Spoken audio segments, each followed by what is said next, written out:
નાગરિકોને વિના મૂલ્યે અને સરળતમ રીતે ઉપલબ્ધ થાય. અત્યારે ડૉક્ટર બાબા સાહેબ આંબેડકર મુક્ત વિશ્વવિદ્યાલયની વેબસાઇટ પર open matrix knowledge advancement resource Omkar અંતર્ગત આપણે આપણા વિશ્વવિદ્યાલય દ્વારા ઉપલબ્ધ કરાવવામાં આવતા તમામ અભ્યાસક્રમોની અભ્યાસ સામગ્રી સ્ટડી મટીરિયલ ઈ ટેક્સ્ટ ફોર્મમાં કોઈ પણ પ્રકારના બંધન વગર ઓપન એક્સેસમાં ઉપલબ્ધ કરાવી છે.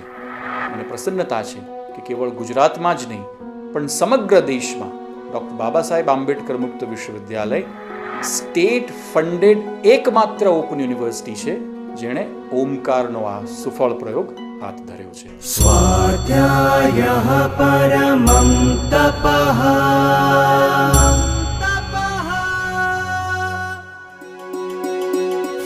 Doctor Baba Saheb Ambedkar open university, જ્યાં જ્ઞાનના અંકુરો વિજ્ઞાનનો ઉદ્યાન ખીલવે છે.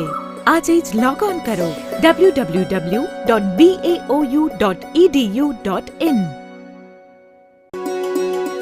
Doctor Baba Saheb Ambedkar open university. સ્વાધ્યાયઃ પરમં તપઃ.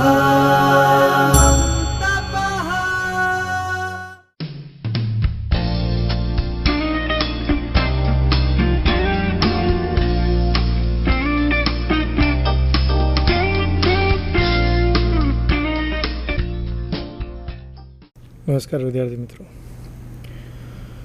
Doctor Baba Saheb Ambedkar open university અને બાયસેકના ઉપગ્રહ સંચાલિત કાર્યક્રમ હેઠળ આર્થિક વિકાસની સમસ્યાઓ આ વિષય પર આપણે વાત કરવા માટે મળ્યા છીએ. આર્થિક વિકાસ અંગેની કેટલીક રૂપરેખાઓ આપણે આની આગળના ભાગમાં જોઈ ગયા. આર્થિક વિકાસ એ દરેક દેશ માટે જરૂરી બાબત બને છે અને એ આર્થિક વિકાસને હાંસલ કરવા માટેના જે ઉત્તરોત્તર પાસાઓ છે, એટલે કે જે અનુક્રમે પાસાઓ છે, તે પાસાઓ પર હવે આપણે વિચાર કરીશું. એ પાસાઓમાં ખાસ કરીને આપણે વિતરણ વ્યવસ્થા અને વસ્તી અને સંરક્ષણની વાતો જે છે તેના પર આપણે આજે ફોકસ કરવાની કોશિશ કરીએ. મિત્રો, વિકાસ એ માત્ર શબ્દ નથી, વિકાસ એ અનુભૂતિ છે. કોઈક વ્યક્તિ અથવા અર્થતંત્ર વિકાસ કરે તેને લોકો ફીલ કરી શકે છે, અનુભવી શકે છે કે આ વ્યક્તિ અહીં હતા અને હવે અહીં આ કક્ષાએ પહોંચ્યા છે. એનો મતલબ એમ થયો કે તમે એમ કહી શકો કે માત્ર એ દ્રશ્ય નહીં, અદૃશ્ય પ્રકારની પણ વસ્તુ છે. વિકાસ એ વ્યક્તિની સ્થિતિઓમાં ફેરફાર લાવે છે અને સૌથી અગત્યની વાત, વિકાસ એ વ્યક્તિની વિચારધારાઓને પણ બદલી દે છે.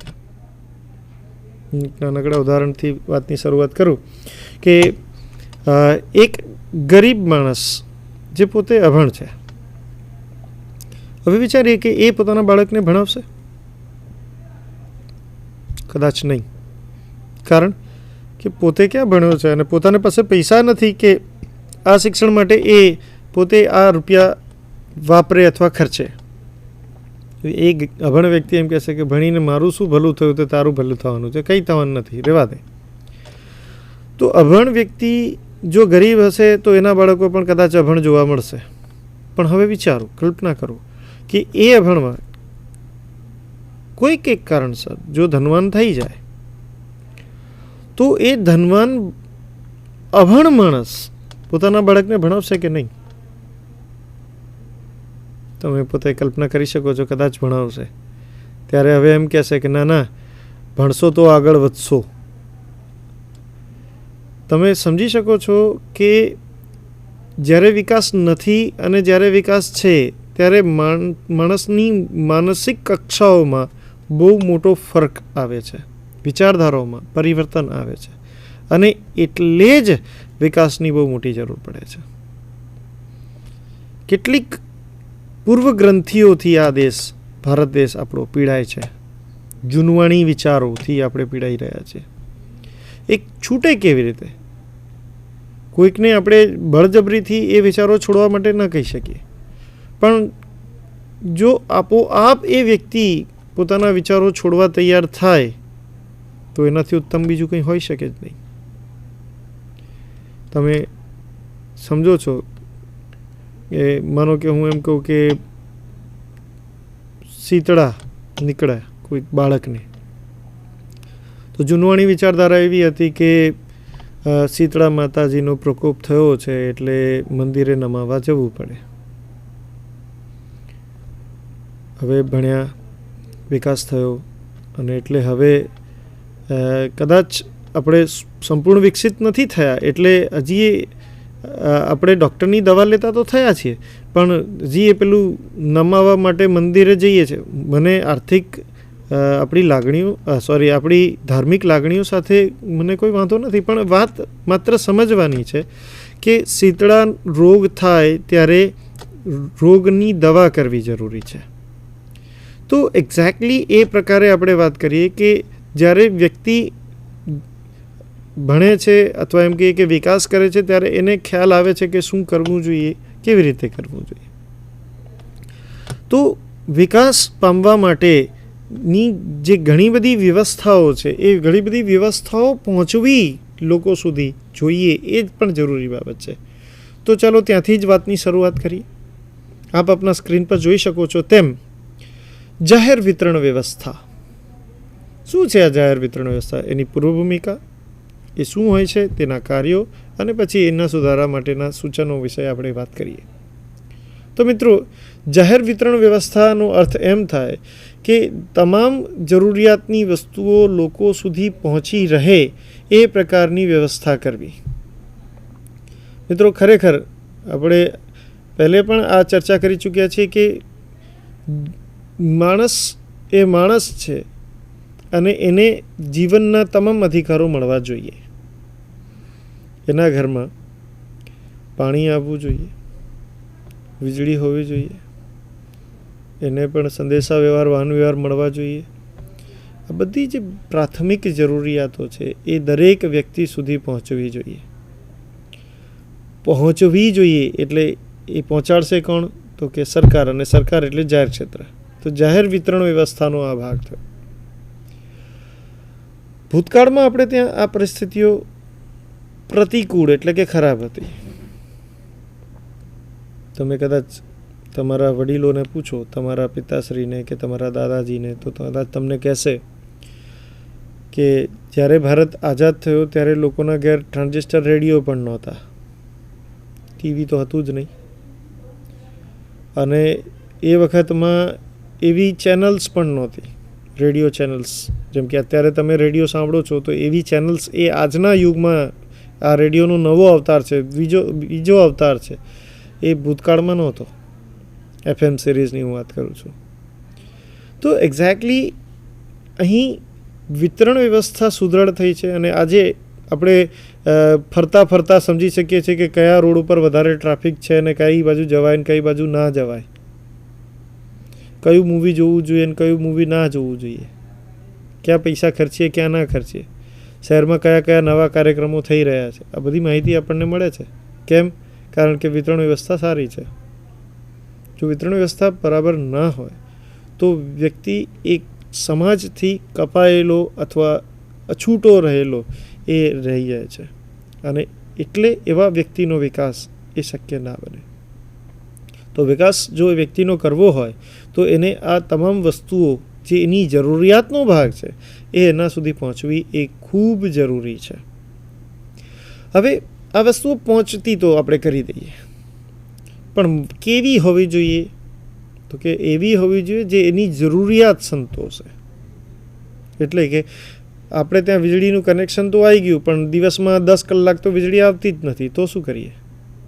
તો એવી સગવડની આપણને જરૂર નથી.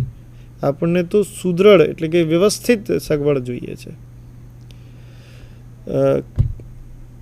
ગામડામાં ખેડૂતો જે આપણા ખેતીનું કાર્ય કરે છે એમને બોલિવૂડના ગીતો સંભળાવીએ, સારું છે, એમને પણ મનોરંજન મળવું જોઈએ, એની ના નથી, પણ એની સાથે સાથે એમના ગુણવત્તાસભર કાર્યક્રમો, એમની જે ખેતી અંતર્ગત સમસ્યાઓ છે એનું નિરાકરણ સાથે મળે તો એ જરૂરી બાબત છે. તો એક્ઝેક્ટલી જે વ્યક્તિની જરૂરિયાત છે એ વ્યક્તિની જરૂરિયાત સમજવી જોઈએ, એને શું પીરસવા યોગ્ય છે, શું પીરસવા યોગ્ય નથી, આ બાબતો બહુ જરૂરી બાબત છે.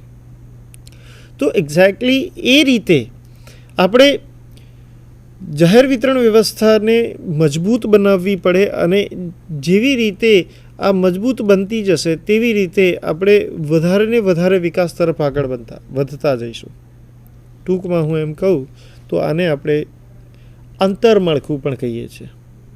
ઇંગ્લિશમાં જેના માટે શબ્દ કદાચ તમે સાંભળ્યો હશે, ઇન્ફ્રાસ્ટ્રક્ચર. આ ઇન્ફ્રાસ્ટ્રક્ચરની બાબતો છે. અને ઘણી વખત એવું કહેવામાં આવે છે કે તમારે પ્લેન ઉડાવવું છે પણ જો તમારી પાસે એરપોર્ટ જ ના હોય તો? એ કંઈ રોકેટ નથી કે સીધે સીધું તમે 90 ડિગ્રી પર સીધું ઊંચું આકાશમાં મોકલી દેશો, એવું તો કંઈ થવાનું નથી. એના માટે તમારે એરપોર્ટ બનાવવો પડશે, રનવે બનાવવો પડશે, એ બધું હશે તો તમે એરપોર્ટ પર તમે પ્લેન ઉડાડવાની શક્યતાઓ તપાસી શકશો. તો પ્રથમ જરૂરિયાત આ વિષયની છે.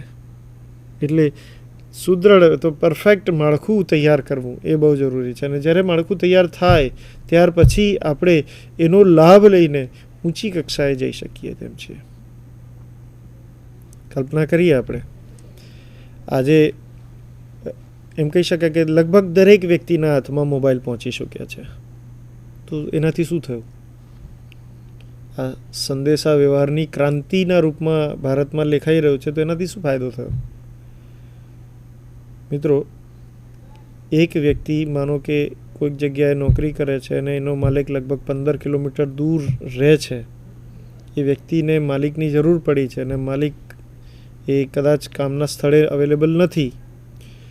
તો અગર એની પાસે ટેલિફોન કે કોઈ સંદેશા વ્યવહાર નહીં હોય તો એ માણસ બિચારો સાયકલ જેવી વસ્તુ લઈને ગરમીમાં કે વરસાદમાં કે ઠંડીમાં બિચારો હેરાન પરેશાન થતો માલિકના ઘર સુધી પહોંચે અને માલિકના ઘરે ખબર પડે કે માલિક તો ઘરે છે જ નહીં વાસ્તવમાં, અને પાછો બિચારો એ જ રીતે હેરાન થતો પાછો આવે. કેટલી બધી શક્તિ બગાડે, સમય બગાડે અને પોતે હેરાન થાય. તો આના કરતાં જો આ ટેલિફોનિક ક્રાંતિ જે છે થઈ છે એનાથી બહુ તો એનો 1 રૂપિયો ખર્ચાય અને એને જો ખબર પડી જાય કે માલિક ઘરે છે કે નહીં, મારે એમને મળવા જવાય કે નહીં, એ ખબર પડી જાય તો માણસ પોતાની કેટલી બધી શક્તિઓ બચાવી શકે, પોતાના સમયને બચાવી શકે, પોતાના નાણાંને બચાવી શકે. કારણ કે પોતે આ શક્તિ બીજી જગ્યાએ વાપરશે તો એનાથી એને નાણાં મળવાના છે. તો આ રીતે આ જાહેર વિતરણ વ્યવસ્થા એ આપણને એક સ્ટેપ ઉપર લઈ જાય છે. પછી એ બેંક કેમ ના હોય, પછી એ ઇન્સ્યોરન્સ કંપની કેમ ના હોય, ગમે તે હોય, આ દરેક સેવાથી માણસ એ એક જેને કહેવાય કે બેઝ પાયો નાખીને એનાથી ઉપરના લેવલ પર હવે ચાલવા માંડે છે. તો એટલા માટે આપણે એમ કહીએ છીએ કે જાહેર વિતરણ વ્યવસ્થા તો સુદૃઢ હોવી જ જોઈએ. ઘણા ખરા ક્ષેત્રોમાં આપણે ત્યાં આવી સેવાઓ સુદૃઢ નથી એવું પણ જોવામાં આવે છે. પરંતુ એ ન હોવાનું જે મૂળ કારણ છે તે છે અલ્પ વિકસિત અર્થતંત્ર, એટલે કે પૂરેપૂરો ભારતે વિકાસ કર્યો નથી. તો સ્પષ્ટ છે કે જે ક્ષેત્રોનો વિકાસ થઈ ગયો એ તરફથી હવે ધ્યાન થોડું હટાવીને ભારતે જે ક્ષેત્રો વિકસિત નથી બન્યા એ ક્ષેત્રો ઉપર ધ્યાન લગાવવું જરૂરી છે. જેને કારણે તમામ બાબતો પર આપણે સમાન મહત્ત્વ રહે અથવા સમાન જેને આપણે ન્યાય આપી શકીએ અને જેને કારણે આપણો વિકાસ પણ સમાન રીતે થઈ શકે. તો એટલા માટે જાહેર વિતરણ વ્યવસ્થા એ સુદૃઢ હોવી ખૂબ જરૂરી છે. ચાલો મિત્રો આગળ વધીએ. આપ જોઈ શકો છો તેમ બહુસ્તરીય આયોજન અને તેના કેટલાક તબક્કાઓ છે. આયોજન એક બહુસ્તરીય બાબત છે. બહુસ્તરીય એટલે કે ઘણા સ્તર એમાં છે. જેમાં આપણે આપણા સ્ક્રીન પર જોઈ શકો છો 4 સ્તર આપણે બતાવી રહ્યા છીએ. આયોજન પૂર્વે, પછી આયોજનનો તબક્કો, અમલીકરણનો તબક્કો અને નિરીક્ષણ અને મૂલ્યાંકનનો તબક્કો. આ 4 તબક્કા થકી આયોજન ચાલે છે. એટલે શું? તો તો ચલો વિચારીએ. નંબર 1, આયોજન પૂર્વેનો તબક્કો.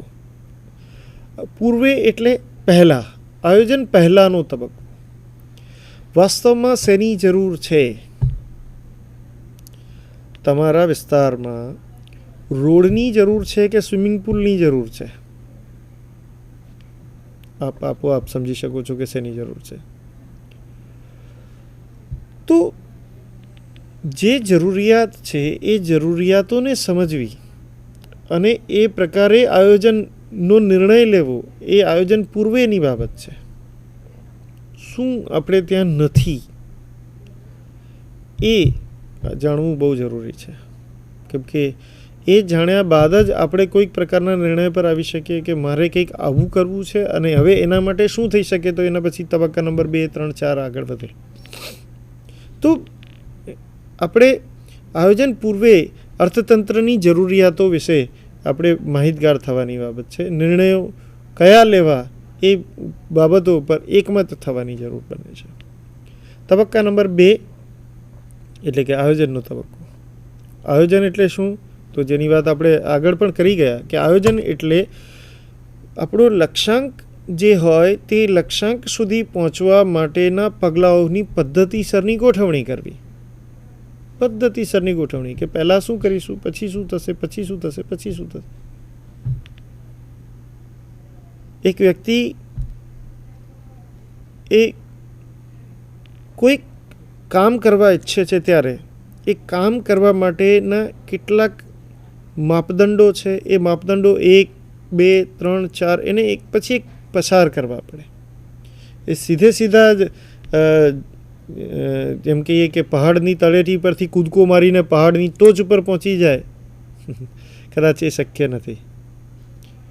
તો એટલા માટે આયોજન પદ્ધતિસરનું કરવું જોઈએ કે મારે પહાડ ચડવો છે તો મારે શું શું જરૂરી બાબતો છે, મારે કઈ કઈ કઠિનાઈઓનો સામનો કરવો પડશે અને કઈ કઈ બાબતોથી સાવધ રહેવાનું છે અને પરિસ્થિતિઓનો સામનો કરતાં કરતાં હું કેવી રીતે મારું લક્ષ્યાંક પ્રાપ્ત કરીશ. તો આ રીતે આ આયોજન એ તબક્કા નંબર 2 બને છે. પહેલાં નિર્ણય લીધો કે મારે કંઈક કામ કરવું છે, કે મારે પહાડ ચડવો છે, તો પહાડ ચડવો છે તો એ નિર્ણય લેવો એ પૂર્વેની બાબત થઈ. અને ત્યારબાદ એ પહાડ ચડવા માટેનું આયોજન કેવી રીતે હું શું કરીશ એ તબક્કા નંબર 2ની વાત છે. નંબર 3 પર આપ જોઈ શકો છો અમલીકરણનો તબક્કો.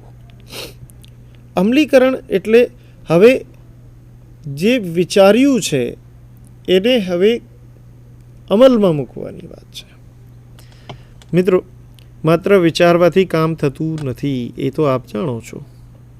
એનો મતલબ એમ થયો કે માણસ એ વિચાર કર્યા બાદ ક્યાંકથી શરૂઆત કરવી એ જરૂરી બને છે. તો અમલમાં મૂકવું, જે વિચાર્યું છે એને અમલમાં મૂકવું, તો ક્યાંક શરૂઆત થશે તો ક્યાંક એ શરૂઆત પછી અંતનો સમય પણ તમને જોવા મળશે. અને એટલા માટે તબક્કા નંબર 3 એટલે વિચારેલી વાતો ઉપર કામ કરવાની વાત, અમલીકરણ. તો આ રીતે અમલની પરિસ્થિતિ એ તબક્કા નંબર 3માં આવે છે.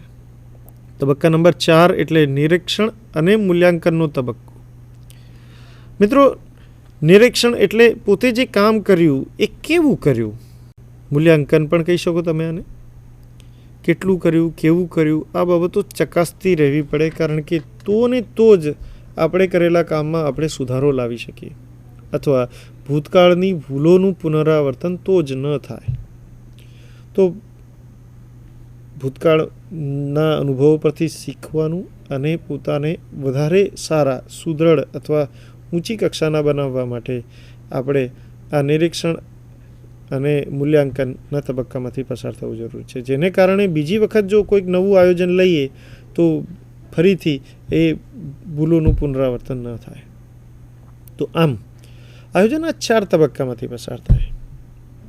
આયોજન પહેલાંની તૈયારી, આયોજનની તૈયારી, આયોજન જે કર્યું છે એને અમલમાં મૂકવો અને અમલમાં મૂક્યા બાદ એ કેવો અમલમાં મૂકાયો એ બાબત. આમ 4 તબક્કામાં આયોજન થાય છે અને સરવાળે આપણે નિશ્ચિત લક્ષ્યાંક પર પહોંચવા માટેની આપણે વાતો મૂકીએ છીએ.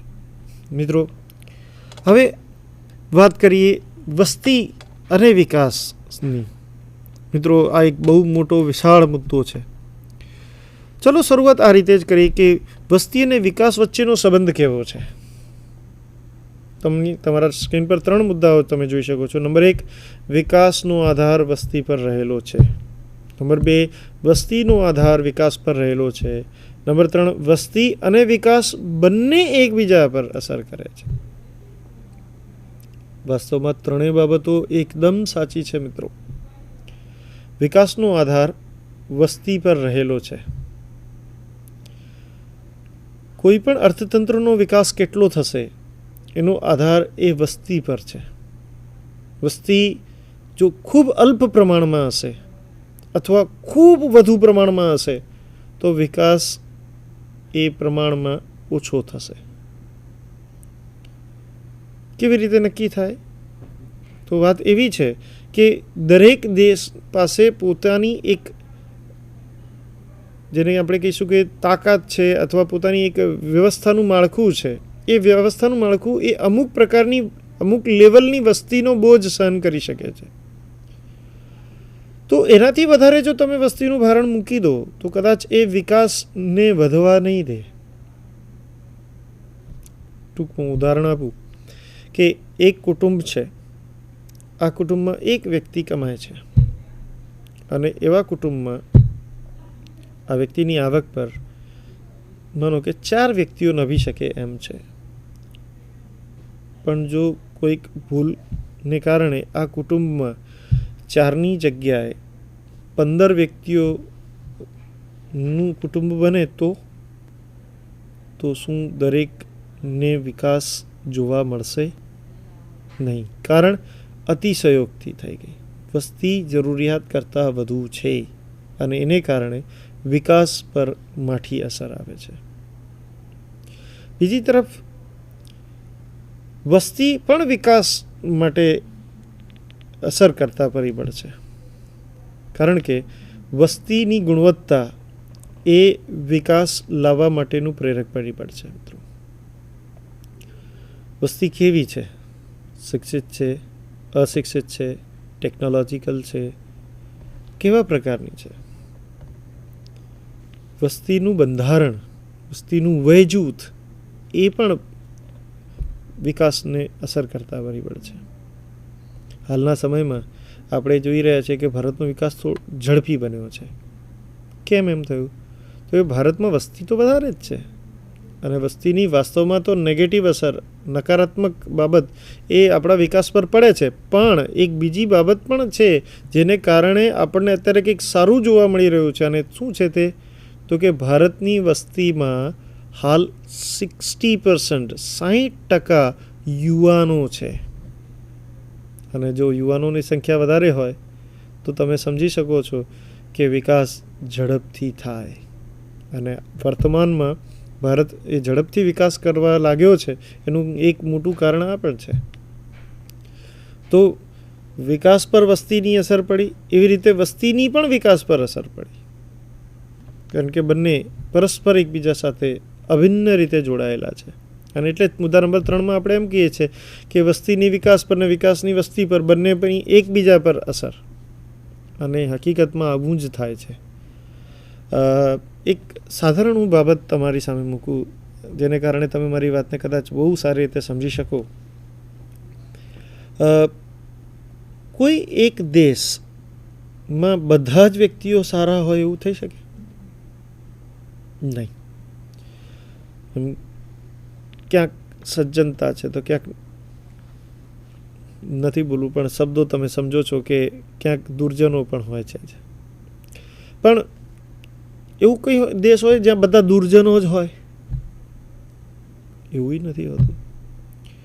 તો હવે દેશની સ્થિતિ શું રહેશે એ કોના પર નક્કી થાય? તો કે સજ્જનો અને દુર્જનો બંને પોતપોતાની તાકાત એ અર્થતંત્ર પર લાગુ પાડે છે.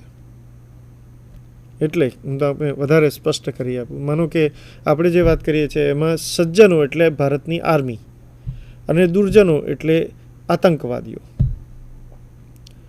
તો જો દેશમાં આતંકવાદીઓનો જોર, એમની તાકાત એ ભારતની આર્મી કરતાં વધી જાય તો દેશમાં શાંતિ રહે નહીં. બહુ સીધી વાત છે. તો જો આતંકવાદીઓની તાકાત વધી જાય તો સ્પષ્ટ છે કે દેશમાં શાંતિ રહેવાની નથી, જોખમાવાની છે. કારણ તો કે સજ્જનો નથી એવું નથી, સજ્જનો તો છે પણ એ અલ્પ માત્રામાં છે અને દુર્જનો વધારે માત્રામાં છે. તો દેશની સ્થિતિ એ દુર્જનો નક્કી કરશે, પણ હકીકતમાં આવું નથી ને. કારણ તો કે ભારતમાં સજ્જનોની સંખ્યા વધારે છે, એટલે કે ભારતમાં આર્મી વધારે પાવરફુલ છે ને, એટલે આપણે જે આ આતંકવાદીઓ છે એને દબાવી દઈએ છીએ. ભારતની સ્થિતિ પ્રમાણમાં સારી છે. તો આવી રીતે બંને એકબીજા પર અસર કરે છે, અથવા બંને એ વિકાસ ઉપર એ અસર જન્માવવાની કોશિશ કરે છે કે કોણ તાકાતવર છે. જેની તાકાત વધારે હશે એ પ્રકારનું પરિણામ તમને જોવા મળશે. તો સ્પષ્ટ વાત આપણે એ કરીએ છીએ કે વિકાસ આપણે જોઈએ છે, અને વિકાસને વસ્તી એ પ્રોત્સાહક હોવી એ બહુ જરૂરી છે. તો એ વિષય પર આપણે વાત કરી રહ્યા છીએ. ચાલો આગળ વાત વધારીએ મિત્રો. નેક્સ્ટ, વસ્તીના બે સિદ્ધાંતો છે. એક પ્રોફેસર માલ્થસે આપેલો વસ્તીનો સિદ્ધાંત, અને બીજો પ્રોફેસર કોલ અને હુઅર નામના અર્થશાસ્ત્રીઓ, બે અર્થશાસ્ત્રીઓએ સજોડે આપેલો એક સિદ્ધાંત, જેને આપણે વસ્તી સંક્રમણનો સિદ્ધાંત કહીએ છીએ. બે સિદ્ધાંતો, ફરી માલ્થસનો સિદ્ધાંત અને વસ્તી સંક્રમણનો સિદ્ધાંત. માલ્થસ વસ્તીના સિદ્ધાંત આપતી વખતે કંઈક એવી સમજૂતી આપે છે કે સૌથી પ્રથમ માલ્થસ કોણ હતા? માલ્થસ એક પાદરી હતા, અને પાદરી હતા ત્યારે એમણે પોતે એક લેખ વસ્તી વિષય પર લખ્યો અને એક બુકમાં પોતે છપાવ્યો, બીજા કોઈ નામ વગર. અને પછી એ વાત ઉપર ચર્ચા જાગી, અને પછી એમણે બાકીની વાતો પોતાના નામજોગ છપાવી કે હું આ બાબતને સમર્થન આપું છું, હું આ કહી રહ્યો છું. અને શું વાત છે તે? પ્રોફેસર માલ્થસ એમ કહે છે કે વાસ્તવમાં જગતમાં વસ્તી ગુણોત્તરના ક્રમાંકમાં વધે છે. એટલે 2 ની 4, 4 ની 8, 8 થી 16, 16 થી 32, 64, 128, એમ ડબલ બેના ગુણાંકનમાં વધી રહી છે, ગુણાંકમાં ચાલે છે. તો એની સામે એમણે બીજી વાત એ મૂકી કે વાસ્તવમાં એની સામે આપણો અનાજ કે આપણી આવક, આ જે બાબતો છે એ પણ વધે છે, કેમ કે વસ્તી વધવાની છે તો ઉત્પાદન વધવાનું છે, આવક વધવાની છે. પણ પરિસ્થિતિ થોડીક જુદી છે, અને એ છે કે આવક, અનાજ આ બધું વધશે, પણ એ સરવાળાની રીતે વધશે. એટલે કે 2 + 2 4, + 2 6, + 2 8, + 2 10, આ રીતે ચાલશે. એટલે અહીં જે વધવાની ગતિ છે એ પ્રમાણમાં મંદ લાગે છે, સરવાળાની રીતે વધે છે, એરિથમેટિક રીત. જ્યારે ગુણાકારમાં 2 ના 4, 4 ના 8, 8 ના 16, તમે સમજી શકો છો કે ઝડપ બહુ વધારે છે. એટલે પ્રોફેસર માલ્થસ એમ કહે છે કે સરવાળે અર્થતંત્રમાં, એ પોતે વૈશ્વિક અર્થતંત્રની વાત કરે છે કે વૈશ્વિક અર્થતંત્રમાં વસ્તી એટલી બધી વધી જશે કે લોકોને ખાવા માટે ખોરાક નહીં મળે. અને ખાવા માટે ખોરાક નહીં મળે તો શું થશે? તો કે ખોરાક નહીં મળે એટલે લોકો ભૂખમરાથી મરશે, અને ભૂખમરાથી મરશે એટલે ફરી વસ્તી આપોઆપ એ કાબૂમાં આવી જશે. વાસ્તવમાં એ એમની કલ્પના છે, એમણે વિચાર કર્યો છે કે આવું બની શકે છે. વસ્તી બહુ ઝડપથી વધે છે. જ્યારે અનાજ અને બાકીની જરૂરિયાતની વસ્તુઓ છે એ વધે તો છે, પણ એની વધવાની ક્ષમતા અથવા એની ગતિ જે છે તે પ્રમાણમાં મંદ છે. મિત્રો, આ બાબત દ્વારા એ એમ સમજાવે છે કે વસ્તી વધવાની જ, અને પ્રમાણમાં વસ્તી વધશે તો વિકાસ નિર્મૂળ થવાનો અથવા મંદ રહેવાનો, અને એને કારણે સરવાળે અસમાનતા, ભૂખમરો, આ પરિસ્થિતિઓ જગમાં જોવા મળવાની જ છે. એ એમનું અંતનું તારણ છે. હવે આ બાબતો કેટલીક રીતે સમર્થન પણ પામ્યું છે અને એટલે જ આપણે એને માલ્થસનો વસ્તીનો સિદ્ધાંત પણ કહીએ છીએ. પણ એમાં કેટલીક ત્રુટીઓ પણ છે. ત્રુટીઓમાં વાત કરીએ તો નંબર 1 એમ કહી શકાય કે માલ્થસજીએ જે વાતો કરી એ વિશ્વમાં આવું ક્યાંય જોવા મળ્યું નથી કે વસ્તી આમ 2ની 4, 4ની 8 ગણી, 8ની 16 ગણી, એમ 2 ગણી વધતી જ જતી જતી. એવું ક્યાંય જોવા મળ્યું નથી. એટલે કે ઐતિહાસિક રીતે આ બાબતને સમર્થન મળતું નથી. નંબર 2, એક કે માની પણ લઈએ કે વસ્તી વધે તો એની સામે જરૂરી છે કે અનાજ ઉત્પન્ન ના થાય? કેમ ટેકનોલોજી એનો રોલ પ્લે ના કરી શકે? ટેકનોલોજીમાં ઝડપથી સુધારો કરીએ, જેમ આપણે હરિયાળી ક્રાંતિ વગેરે લાવીએ તો ઝડપથી અનાજ પણ ઉત્પન્ન થઈ શકે એમ છે. તો આ બાબત ઉપર માલ્થસનું ધ્યાન ગયું નથી. એ ઉપરાંત માલ્થસ કેટલીક અન્ય બાબતો પર ધ્યાન આપતા નથી અને તે કે લોકોની જીવનશૈલી કેવી રહેવાની છે. એટલે કે જેમ વસ્તી વધવાની એમ લોકોને વધારે જરૂરિયાતો જ પડવાની છે કે કેમ, એવું કહીએ કહેતા નથી. એટલે જે વાસ્તવિક પરિબળો છે એ પરિબળો પર એટલું ધ્યાન એ માલ્થસ આપતા નથી અને એટલે માલ્થસનો આ વસ્તી અંગેનો ખ્યાલ એ ખામીયુક્ત છે, એનીમાં ત્રુટીઓ છે. પણ વાત કંઈક આપણને સમજાવી જાય છે કે વસ્તીનું વધવું એ ઝડપી છે, એની સામે અનાજ જેવી વસ્તુઓનું વધવું એ પ્રમાણમાં મંદ છે. આ બાબત એ સાચી છે. ડબલ જ થશે એવું આપણે કહેતા નથી, પણ ઝડપની બાબતમાં એ માલ્થસની વાતને સમર્થન મળે છે. એ ઉપરાંત બીજી વાત ઉપર આપણે આવીએ અને બીજો સિદ્ધાંત આપ આપના સ્ક્રીન પર જોઈ શકો છો. વસ્તી સંક્રમણનો સિદ્ધાંત. પ્રોફેસર કોલ અને હુઅર નામના અર્થશાસ્ત્રીઓએ આ સિદ્ધાંત આપ્યો, જેમાં તેઓએ 3 તબક્કા દર્શાવ્યા છે. મિત્રો, આ વસ્તી સંક્રમણનો સિદ્ધાંત પ્રમાણમાં વધારે ચડિયાતો છે. તેમાં 3 તબક્કાઓમાં જન્મદર અને મૃત્યુદરની જ ચર્ચા કરવામાં આવી છે અને તે કારણ અને ઉપાય બંનેની વાતો કરે છે. ચાલો સમજવાની કોશિશ કરીએ. એમ કહેવામાં આવે છે કે તબક્કા નંબર 1 એટલે ઊંચા જન્મદર અને ઊંચા મૃત્યુદરનો તબક્કો.